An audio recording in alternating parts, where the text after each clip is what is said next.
Looks like I found the river. Now where's Otto? Fly, Ambrosia.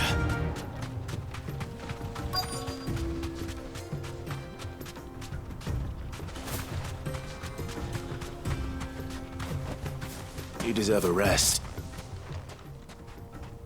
Otto, sorry I'm late. Oh, Clive. I had a quick scout about, and I reckon this area's our best bet.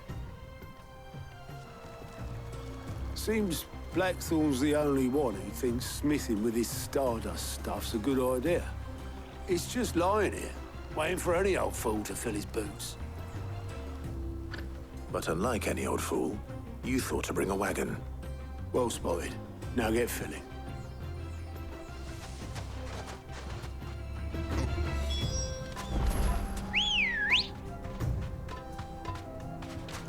Good girl.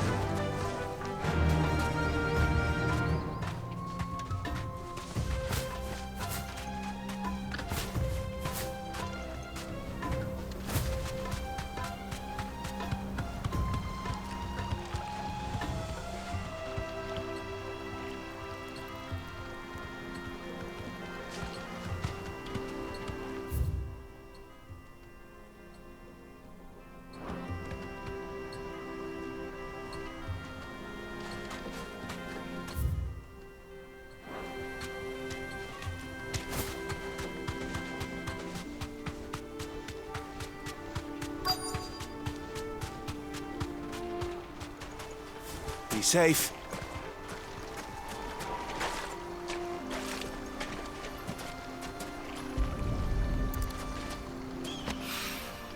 So this is Stardust. It just looks like black sand to me.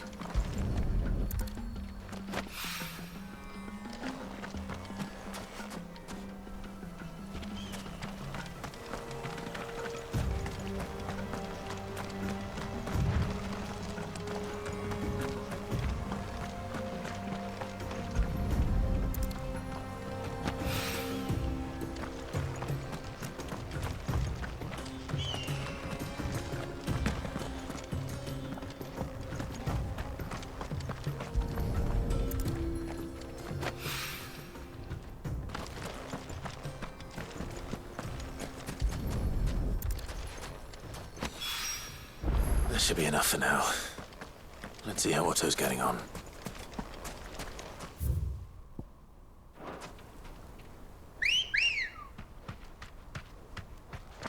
Let's go.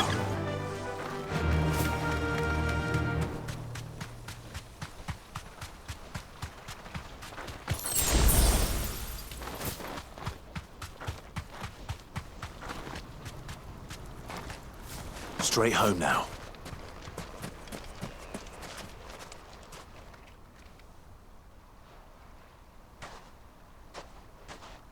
How much did you get? Enough. I hope.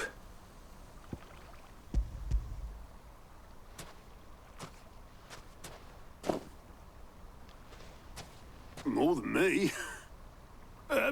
Put it all together and I can't see Blackthorn complaining. Much. Here, Clive. Do you fancy a walk?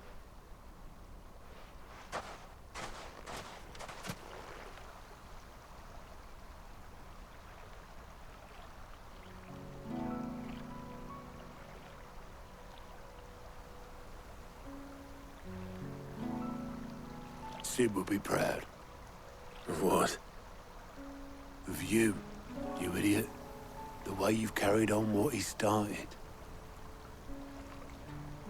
When we first met, I had you down as a spoilt little puppy who enjoyed nothing more than biting the hand that fed you. But 5 years on, you're the one doing the feeding. So thanks for proving me wrong. You weren't wrong. But I changed. Thanks to Sid. And thanks to you. When I suggested taking on his name, you were the first to back me. And if you hadn't, no one else would have. I couldn't have done any of this without you, Otto. Yo, give over. You're making me blush. All I did was choose hope over despair. I gave you a chance, yes. But you're the one who took it. You took a rabble of homeless, hopeless outcasts and put them back on their feet. Gave them something worth fighting for, just like the old Cid did.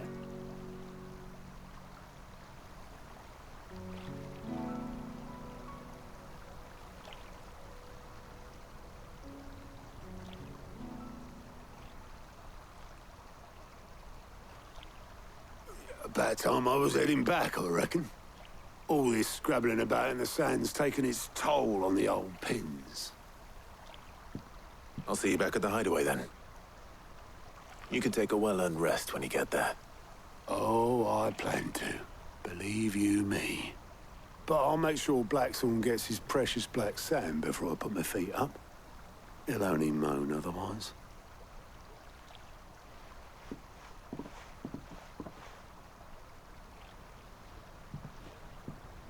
Right.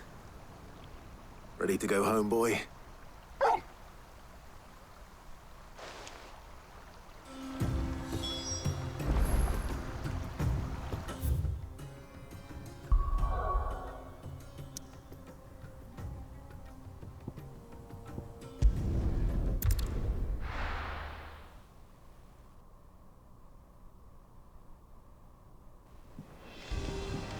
Let's hope this is all Blackthorn needs.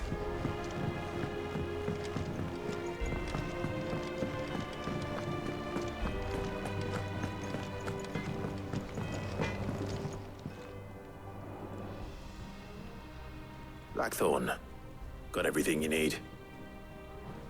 Yeah, I do. Cheers for the stardust. Should be enough to be getting on with.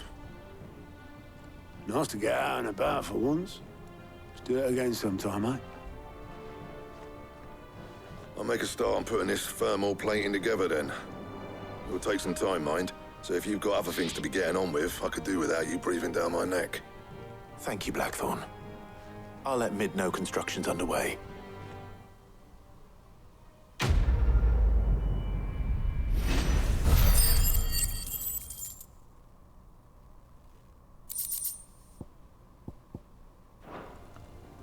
Suppose we'd better be getting back to work too. Give us a shout if you need anything.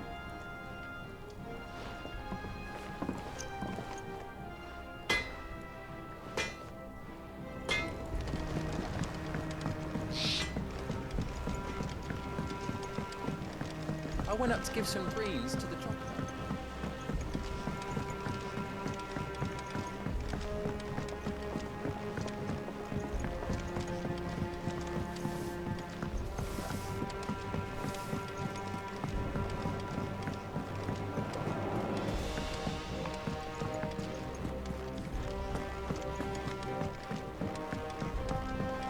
Editors started reading books that don't have any plot.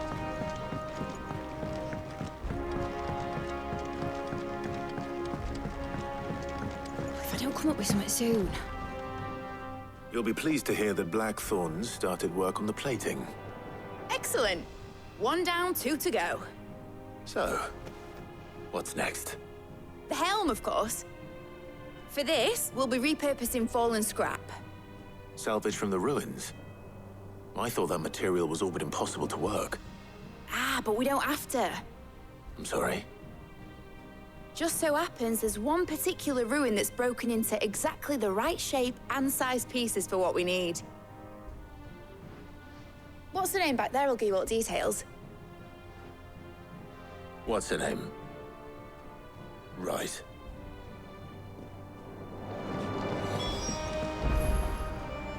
Oh, Sid, is this about the helm? Yes. Mid said I should speak with you. I'll show you the plans then. Here you see the mithril engine, in which mithril is burned to generate heat.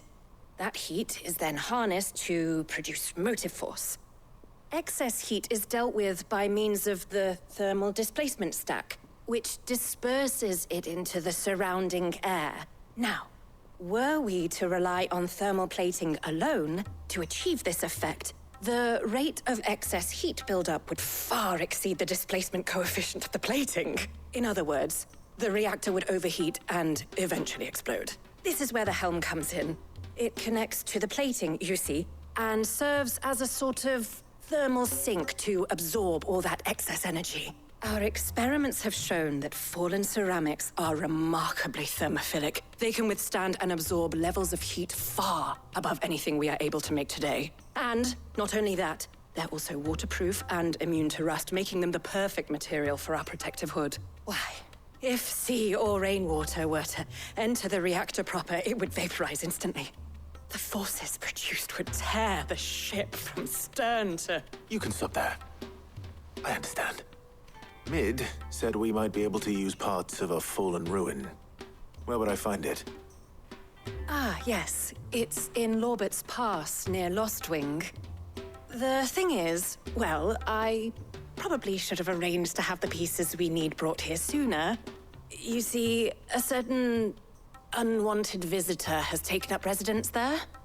It's no longer a matter of just walking in and taking them. It's, going to be considerably more dangerous than that. I see. Then I suppose I'd better deal with this unwanted visitor for you. Would that help? Oh, very much. Thank you, Sid. I'll gather my team and head there right away. We'll meet you outside the ruins.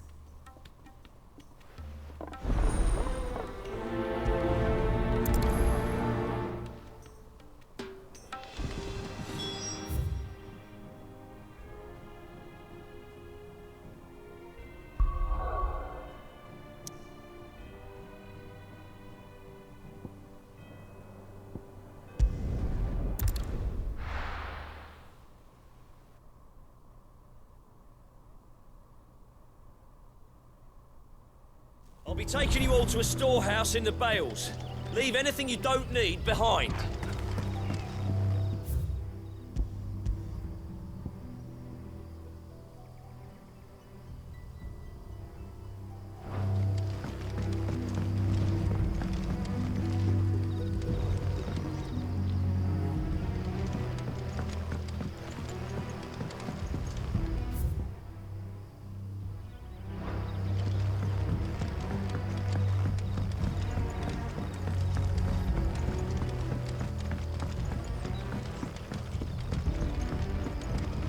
Know what you have to do.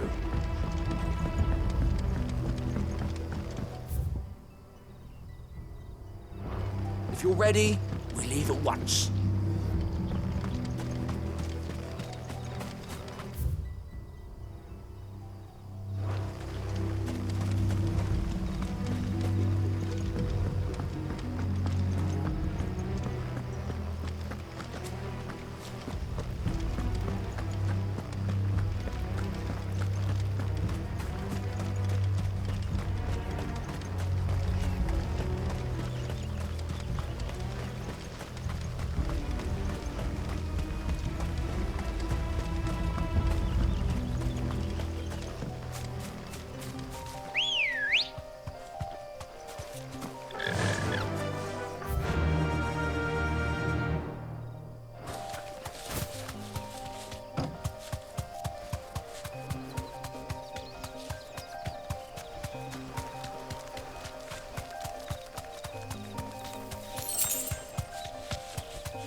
Straight home now. Oh, there you are, Sid. Thanks so much for coming. The, ruins are just over there, as is the creature I told you about, I'd imagine. Would you mind? Of course. I'll be right back.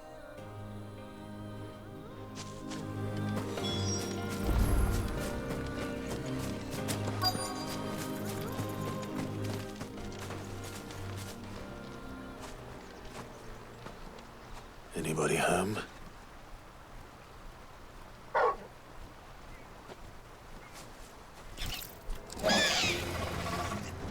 This must be our unwanted visitor.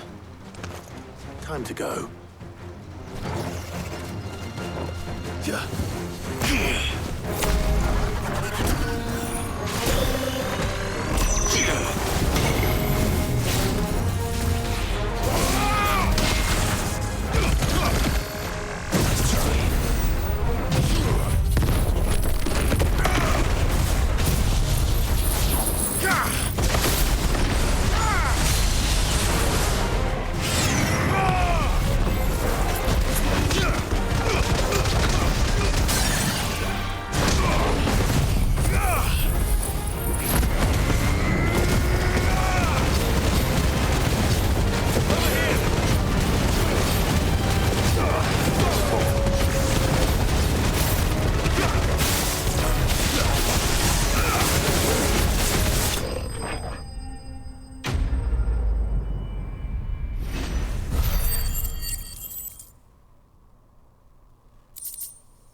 The things I do for you, Mid. Sid! Oh, thank goodness you're safe. You shouldn't have any trouble now. Indeed. Well, don't let us keep you. We'll, see that everything is transported safely back to the hideaway. All right. I'll let Mid know you're on your way.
We're seeing troops amassing at every port.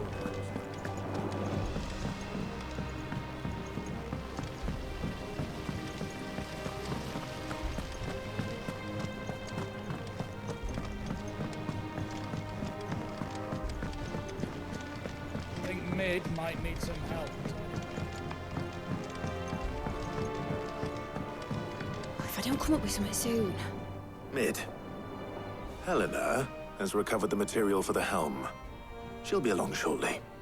Excellent. Another job well done. And just one remaining. Right. Right, the shielding. This one's a bit of a bugger. How so? The plating's enough to stop the engines going pop, but those things will still be spitting out enough fire to set the rest of the ship ablaze. Which is why you need proper shielding. A prism for the dragon's breath that's blazing away inside. I thought a triple thick layer of tempered steel might do it. Or more of the stuff that the Fallen use, but they'd both be too heavy. The helm and the plating are bulky enough as it is.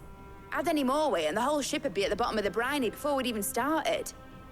I need something light. But I've racked my brains and I just can't think what would do it.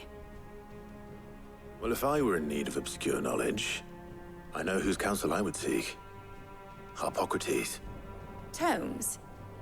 Yeah, well, I'd thought of that, obviously. I've got all the details written down here. Can you take this to him, see what he makes of it? Right away.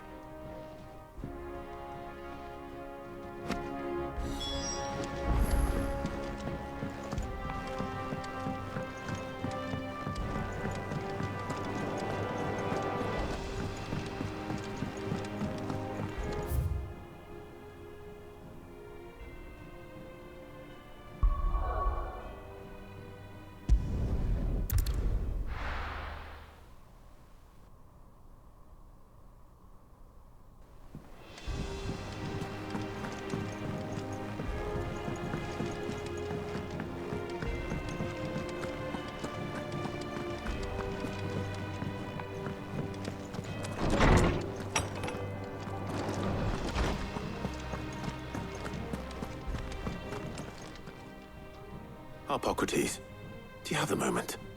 For you, Clive, always. Well, actually, it's for Mid this time. Could you take a look at this?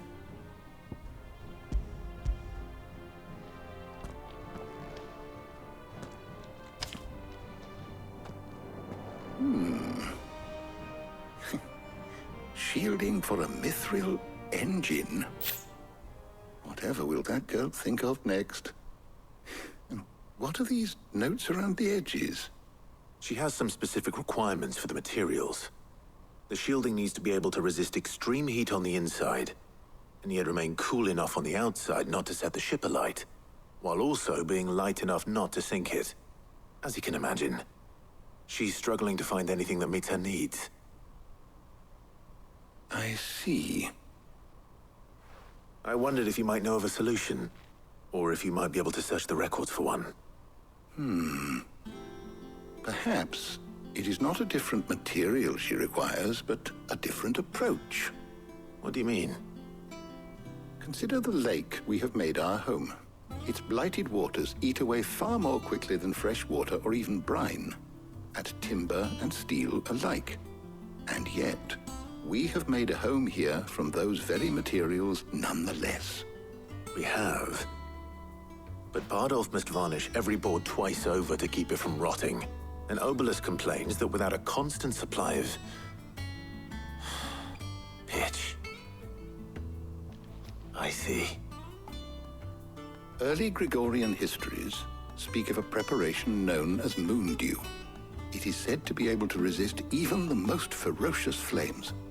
Before the dragoons tamed the worms and wyverns of the realm, nobles would daub their castle walls with it in order to guard against dragon fire.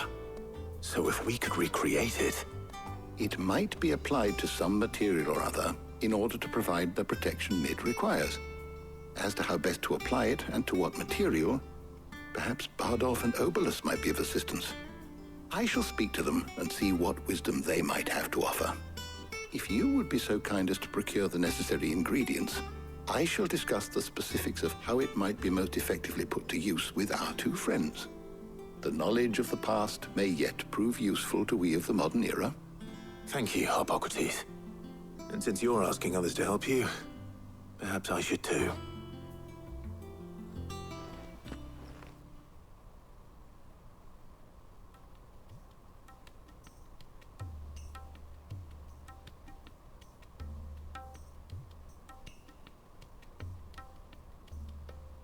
So you need a hand, do you?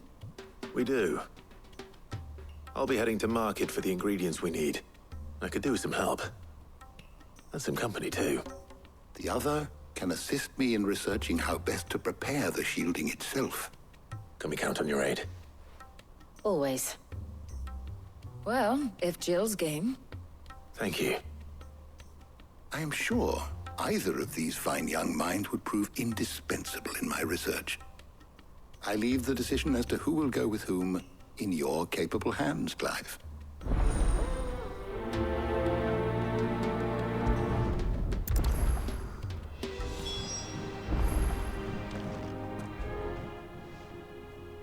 So, Clive, have you made your decision? Who will accompany you on your little excursion?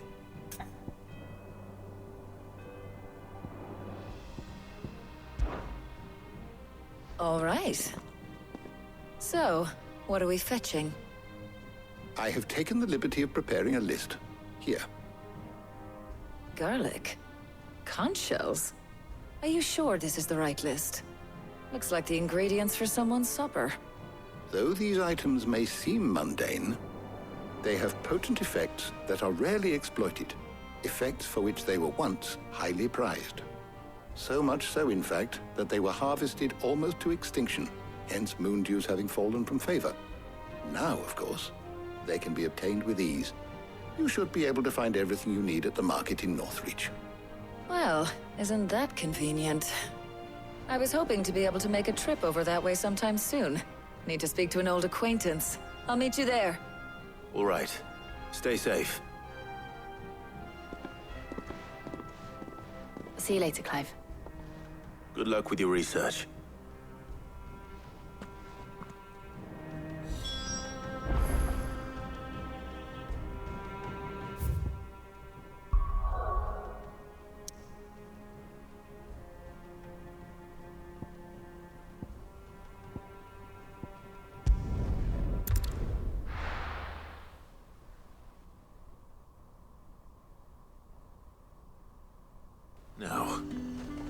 Where's Taya?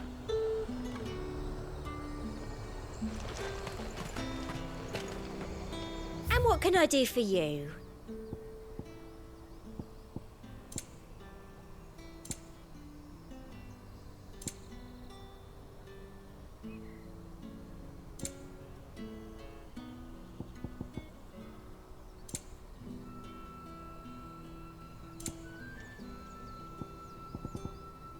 Come back again. Keep them pilgers nice and chilled. Need to stock up on these. There you are, Taya. Ah, and there you are. We shouldn't have any problems finding what we need in a place like this. But if time is of the essence, perhaps we should split up. Take a few items each. All right. What shall I look for? Let's see now. Why don't you take the garlic and the pepio nuts? Meet me by the gate when you've got them.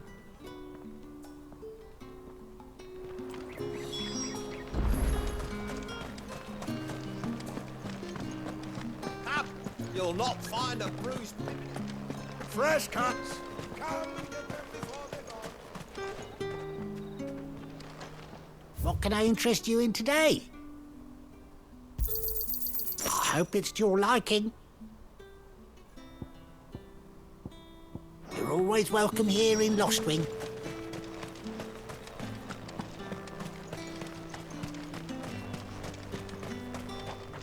What do you want? If that's what you want. That should do it. Hopefully Taya's finished too.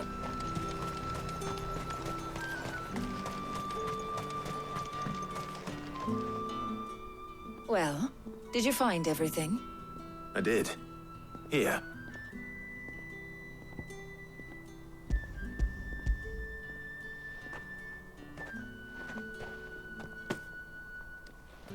Garlic and pepio nuts. Job done. We should get this back to Tomes then. He'll be waiting.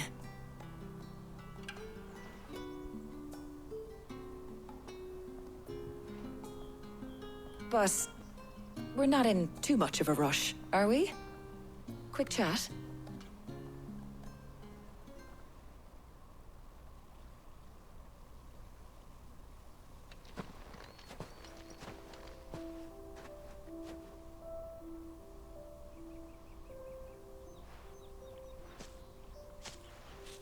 Do you know, I think this is the very first time we've been out on an errand together. I think you might be right. In all the years since you and that scowl of yours first appeared, you haven't invited me out once. For shame. Well, it seemed long overdue. And you did say you had some shopping to do. I was hoping to restock my supplies of herbs and liniment, yes. You and Jill alone burned through them like wildfire. No luck, though. My usual supplier's not here, and I refuse to pay the prices these gougers charge. I'll ask Karen when we get back. What is it? Oh, just memories. I came here with Sid once, shopping for supplies, just like today. And just like today, I came away empty-handed. Sid even said he'd speak to Karen for me when we got back. Has it really been 5 years? I remember it as if it was yesterday. Hold on. Does that mean it's been 5 years since we met? Feels a lot longer. It does. In a good way, of course. Thank you, Taya. For what? For everything. I just want you to know that all you've done for us, all you still do, it's appreciated. Do you think I'd stick around if I thought it wasn't? But in the spirit of sharing and caring, you're appreciated too, by all of us.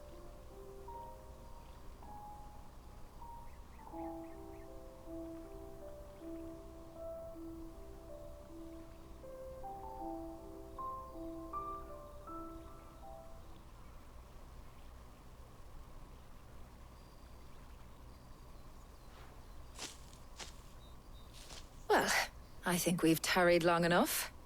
I ought to get these ingredients back to Tome so he can make up this concoction of his. I'll meet you back at the hideaway, all right? All right.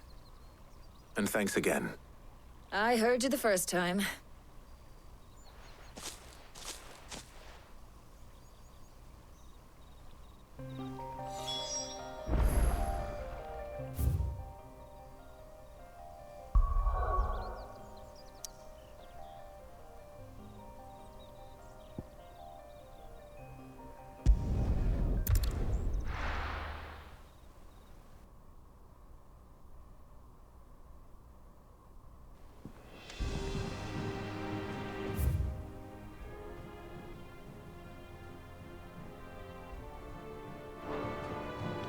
I wonder how Hippocrates is getting on with the moon dew.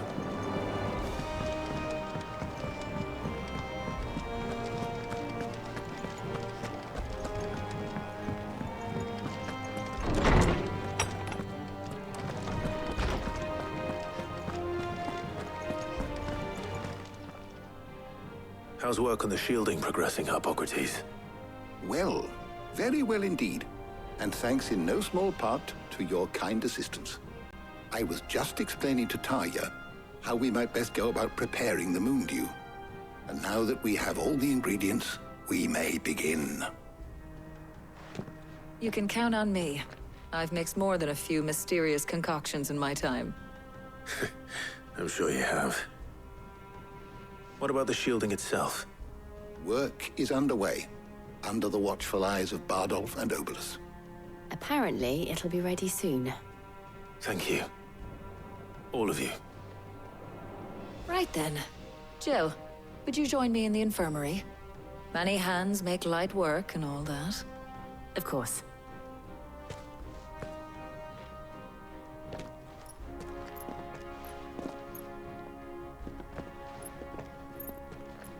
Oh, and Clive. It was good to talk. We should do it again sometime. It appears our work here is almost at an end.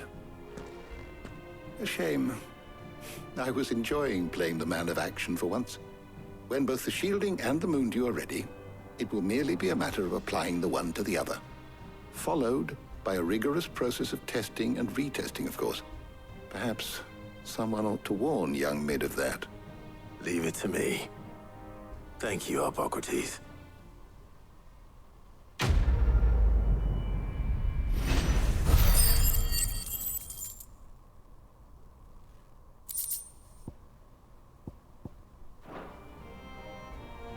Well, I'd better go and give Mid the good news then.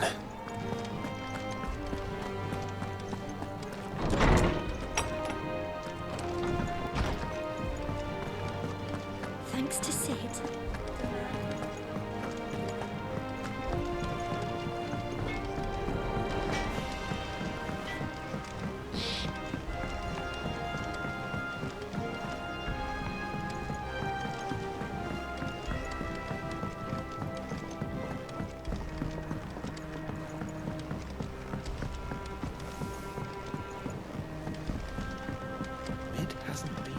Editors started reading books that don't have any pictures in.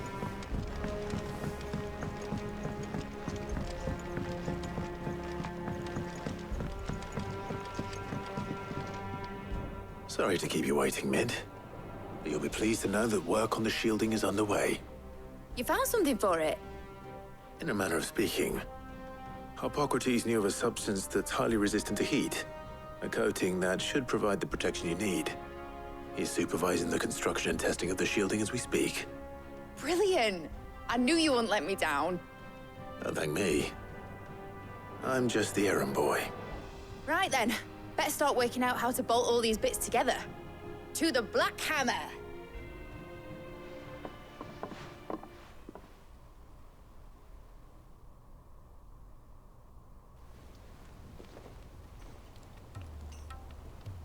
You know, when I got into the smithing game, I thought I'd be making swords and shields, not thermal bleeding didgeridoo-dahs. Displacement stacks. Same difference.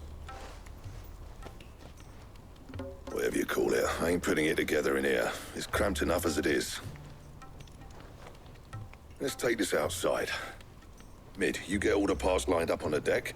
I'll take care of the rest. On my way.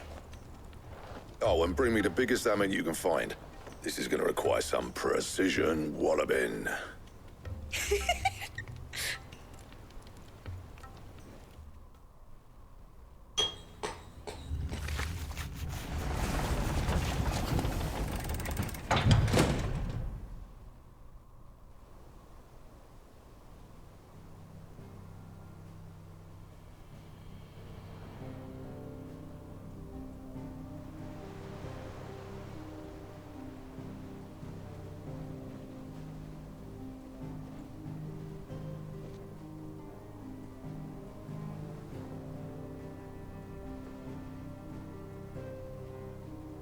It's finished! It's finally finished! Thank fuck for that. I'll be feeling my hammer arm for weeks. Thank you, Clive, Blackthorn, everyone. That's one down and just 3 more to go.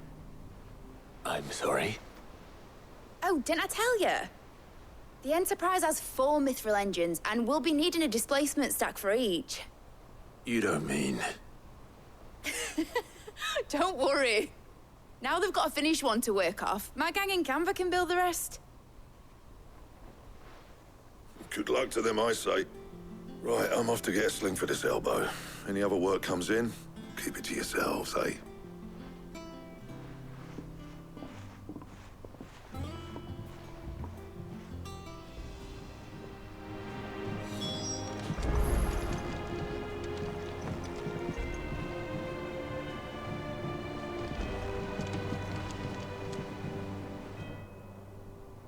What's the matter? Nothing. Just daydreaming. Thinking about the Enterprise sailing off over the horizon to shores unknown. Searching for a land untouched by the Blight. Just like me and my dad planned. So if the worst came to the worst and every scrap of soil in the Twins turned black, we might still have a chance. That's what she was meant to be. You see, one last chance just in case we needed it. But now she's so close to being finished, I've realized I don't want her to be that. I don't want her to be just a lifeboat for us to cling to if things get desperate. I want people to sail aboard her by choice, not from the lack of it. In a world where we're not just trying to survive, but where we can actually live. I'm working on that. And I'll do everything I can to get you what you want. Don't you always? All right. My mind's made up. As soon as the Enterprise is fit to sail, I'm putting her under your command. Sod our plans, I'm trusting in yours. Are you sure about this? Something tells me it's what my dad would have wanted. He'd be proud of you. You were gonna visit his grave, weren't you? I was.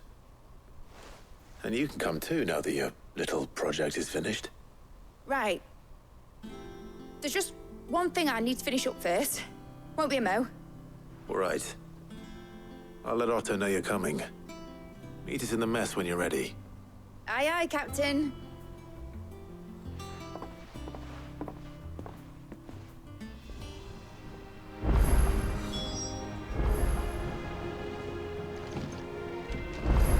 They told me she was building a ship.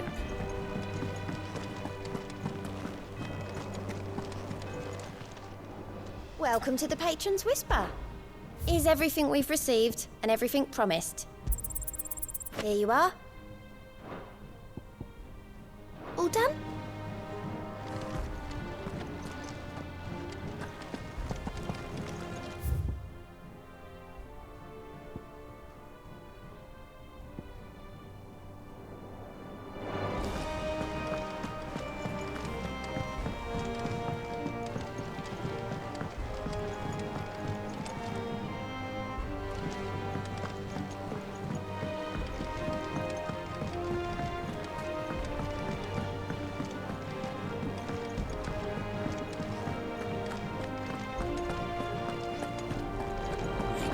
Crystal too.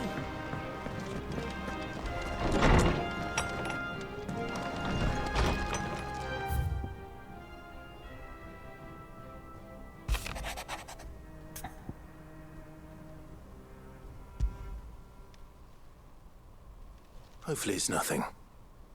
But I should speak to Blackthorn just in case.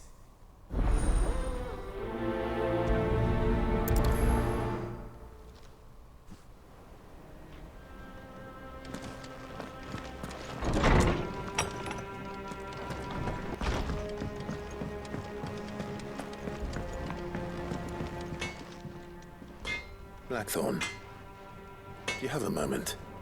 Not really, no. This won't take long. I just wanted to ask how you're getting on. August was worried about you, that you might still be doubting your craft, even after learning the trick of that cuirass. Is there something else weighing on your mind? Perhaps sharing your thoughts might help. That bastard's like a dog with a bone. Still, you've got a keen eye, I'll give him that. He's just, well, Karen showed me something. Something I've never seen before. And that was? A sword. An odd-looking thing with a single-edged blade. The metal itself wasn't anything to write home about, but fuck me. The edge on it. You could slice a man clean in two with a weapon like that, and he'd be halfway home before he even realized he'd been cut. So that's what's troubling you? Nah. Not troubling me exactly. More distracting. Can't stop thinking, how do you get an edge that sharp? It's driving me mad. And if you knew how to do it, we could arm the curse breakers with even better blades. That's about the size of it, yeah. I'll see what I can find out. Sharper swords are always welcome. And we can't have our master blacksmith being distracted. You're a soft touch, you know that. But I can't say I'm not grateful for it. Good luck, eh? Thank you. Let's see what Karen knows about this sword.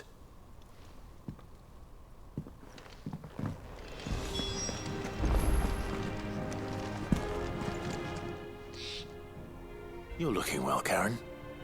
What do you want? Out with it. I want to know about the sword you showed Blackthorn. Single-edged and extremely sharp. Running around after him again, are you? I suppose I am, yes. But I need to help him find out how to work an edge like that. It's driving him to distraction. Little wonder, I suppose. There's not many like that make it as far as the twins, and those that do go straight into private collections. Which made it nice and easy finding a buyer. Can you tell me who bought it? Where is it now? You think I tell people who my clients are? Suppose you're not likely to go nicking him off me, are you now? Fine. If you stop mooning at me like that. Lord Ignac's the man you want. Dalmekian bloke. Collects weapons and the like. And he's got more money than sense, which is why he's one of my favourite clients. Reckon he'll still be at the inn in Dalamil, where I left him.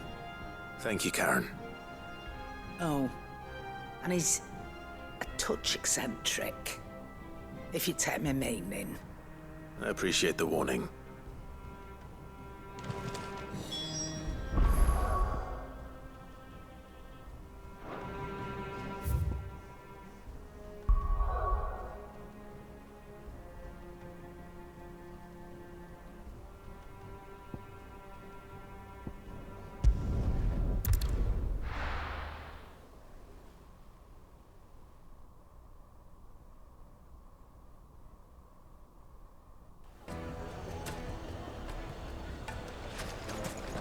People take notice of wealthy men. Shouldn't be too hard to track down Karen's collector. The whole mother crystal gone.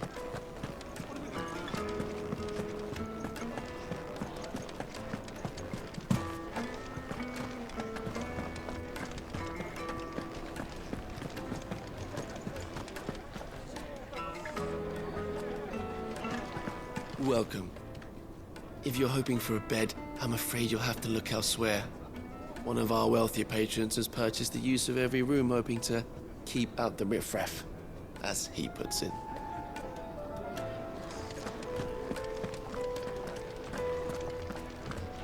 Back again, are you? Any more trouble and you'll be barred for life, however deep your friends' pockets might be.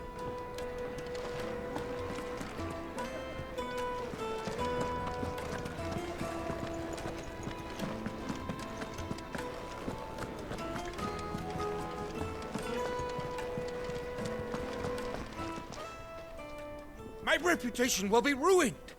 Ruined!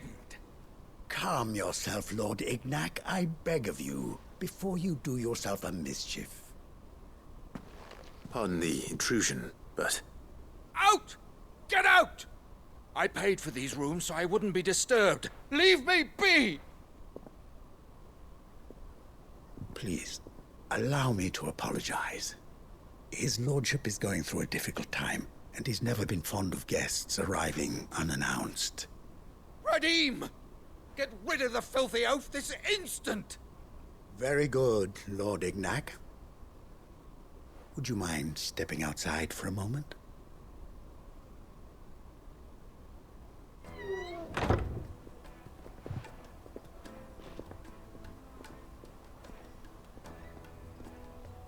I'm sorry if I've caused you any trouble. That? No. That's just how his lordship is. Though the morning's events have left him somewhat fractious. He has been dispossessed of his luggage, you see. The thieves also made away with a considerable amount of coin. Coin the innkeeper will soon be keen to collect. I don't suppose a certain blade was among the stolen items. A single-edged sword. It was purchased from a merchant friend of mine. Ah, you know Lady Karen. Yes, I'm afraid it was. Then I'll retrieve Lord Ignac's luggage. But I have one condition. You have but to state it. You are welcome to anything that is within my power to grant. I want an audience with Lord Ignac. A few minutes should be enough. Then I'll be on my way. A condition I would be a fool to refuse. Of course, you shall have your audience. I don't suppose you saw where the thieves went? I did not, no. Though some discreet inquiries made on his lordship's behalf mean that I know where you might find them. The bandit's bed. Every ill-gotten coin in Dalamil is said to pass through that disreputable corner of the Valcroy. And that's where I'm heading. I shall speak to Lord Ignac in your absence, and arrange for an audience upon your triumphant return. That will be very kind of you. Farewell, and best of luck.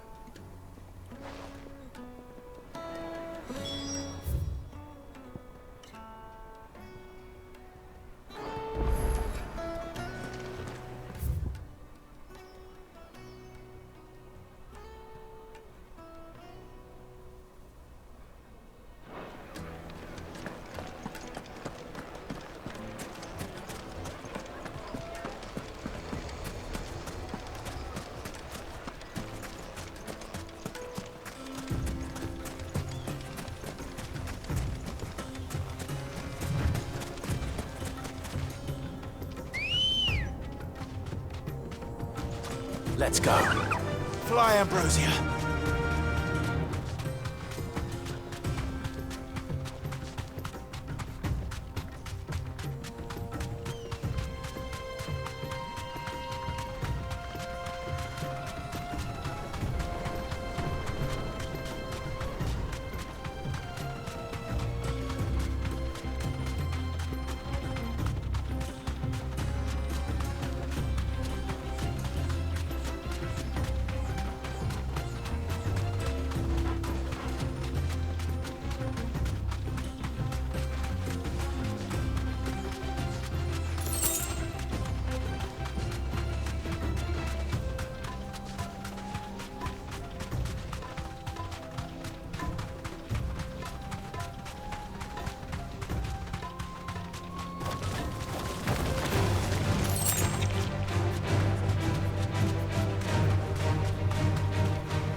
This must be Ignac's luggage.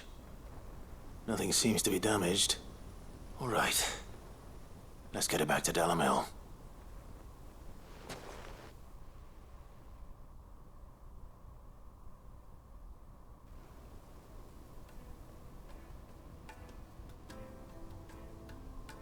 I hear I have you to thank for the return of my effects.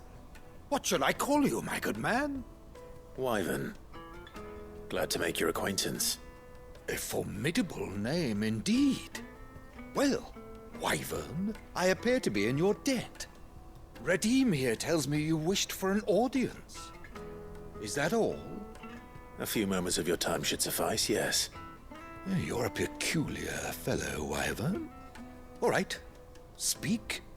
Master Wyvern was wondering if you could tell him about a certain single-edged sword you recently acquired. Oh, a true work of art, that one. Karen drove me hard on the price, but I would have sold her Radim here to get my hands on that sword. It was made in the Outer Isles, far beyond the Twins, and is used exclusively by the practitioners of a unique school of swordsmanship. They believe no combat should ever exceed a single strike, and hone their blades to such perfection that none ever does. Each sword is made for that one perfect stroke, and for that stroke only. They crack upon a second blow. There's a brutal sort of beauty to it, really. But how do they hone such an edge? Fine question. Why, they use a whetstone, of course. Whetstones, rather. A whole array of them, ranging from the coarse to the fine. 10,000 licks with the sharpening stone, then 10,000 more. But it is the final stone which lends the blade its legendary sharpness. A mineral quite foreign to this great realm of ours. And that is the key. The secret ingredient. Wyvern, it occurs to me that my little lecture is hardly equal to services rendered. Take this, together with my regards. The very stone of which I spoke, far rarer among collectors than even the blade itself, and a far more fitting payment. Thank you. Pardon the intrusion, my lordship. However, it is long past time we prepared ourselves to depart. So it is. I am locked in bitter competition with a rival collector of curiosities. I am one step ahead of the unscrupulous scoundrel, but he is hard at my heels. Are there many other collectors out there? Too many to count, but only one do I consider my nemesis. Lord Byron Rosfield, and is a perennial thorn in my side. I can imagine. Farewell, Wyvern. May our paths cross again. Radim, we mustn't dawdle.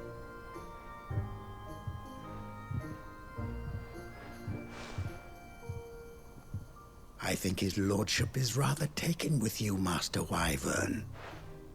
Thank you again for your assistance. Coming, my lordship. I'll be right there.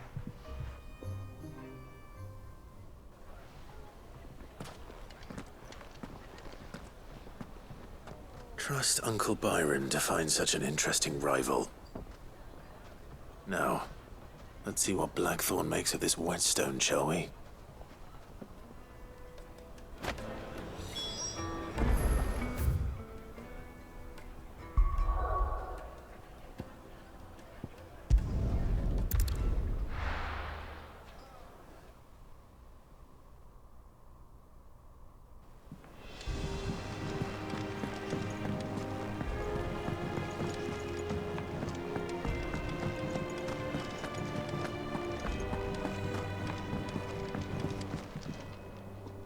Sorry for the wait, but hopefully you'll agree it was worth it. You learned something about that sword, then? I did better than that.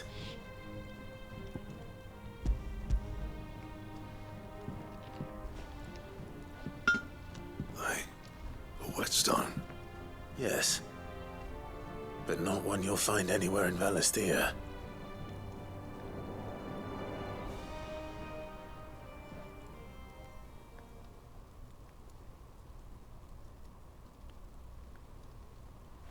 No wonder I couldn't get the same finish on the grinding wheel. One hit and all done, eh? Might not be so bad if all you ever fought were duels. Good luck on the battlefield. Your second opponent would be your last, no matter how good you were. Even so, is there some way it could be used to give the curse breakers an edge? I think so, yeah. With this whetstone and the right kind of steel, I could probably even make a twin of the blade that rattled me.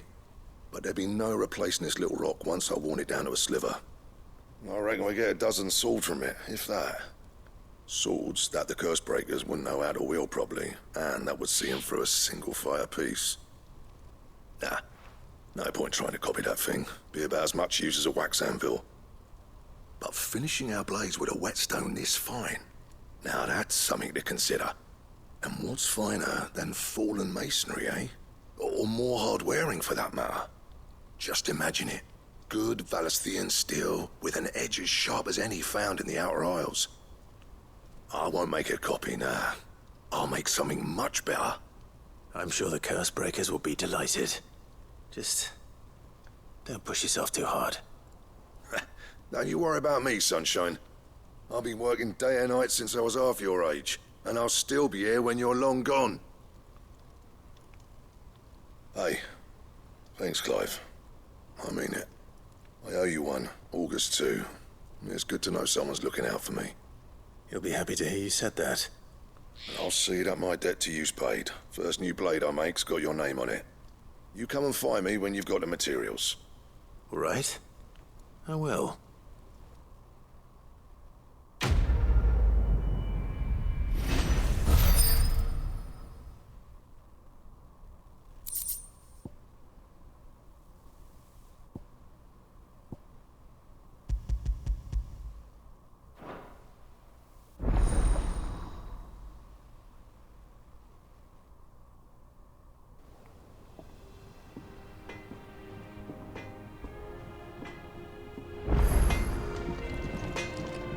Back, are ya? What do you want?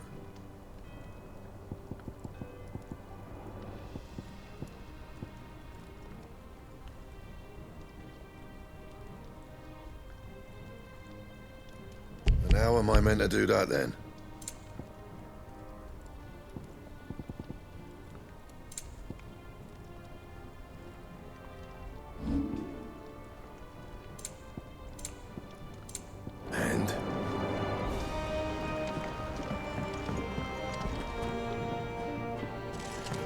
Crack the crystal too. You're joking.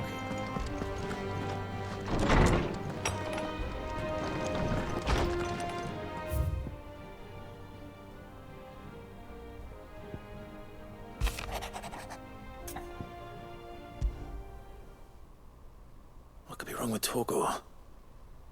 He seemed well enough when I last saw him.